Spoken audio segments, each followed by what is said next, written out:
మీరు ఇంకా నెట్‌ఫ్లిక్స్ కేవలం మూవీస్ అండ్ సీరీస్ కోసమే అనుకుంటారా? కాదండి. ఇప్పుడు నెట్‌ఫ్లిక్స్ గ్లోబల్ స్టేషన్‌గా మారబోతుంది. ఈరోజు నెట్‌ఫ్లిక్స్ కేవలం రికార్డెడ్ కంటెంటే కాదు, లైవ్ స్ట్రీమ్స్ కూడా ప్రొవైడ్ చేస్తుంది. రా నుండి ఎన్ఎఫ్ఎల్ గేమ్స్ దాకా ప్రతి పెద్ద ఈవెంట్‌ని లైవ్ స్ట్రీమ్‌లో చేస్తున్నారు. దీని ద్వారా కేబుల్ కనెక్షన్‌ని పూర్తిగా అంతం చేయడానికి స్కెచ్ వేశారు.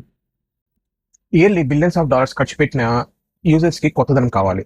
సో, వాళ్ళు గేమింగ్స్ ఇంట్రడ్యూస్ చేశారు. నెట్‌ఫ్లిక్స్ యాప్ ద్వారా మనం హై ఎండ్ గేమ్స్ ఆడొచ్చు. ఇది ఒక స్ట్రీమింగ్ యాపే కాదు, ఎంటర్‌టైన్‌మెంట్ హబ్‌గా మారింది. పాస్వర్డ్ షేరింగ్ ఆపేస్తూ నెట్‌ఫ్లిక్స్ తీసుకున్న డిసిషన్ ప్రపంచం మొత్తం వైరల్ అయింది.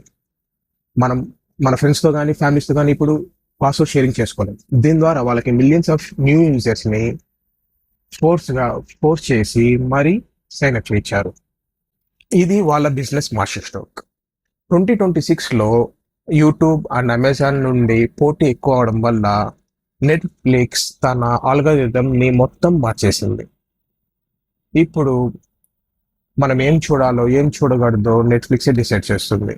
నెట్‌ఫ్లిక్స్ మన చాయిస్‌ని కంట్రోల్ చేస్తుందా? లేదంటే హెల్ప్ చేస్తుందా? కామెంట్ సెక్షన్‌లో మెన్షన్ చేయండి.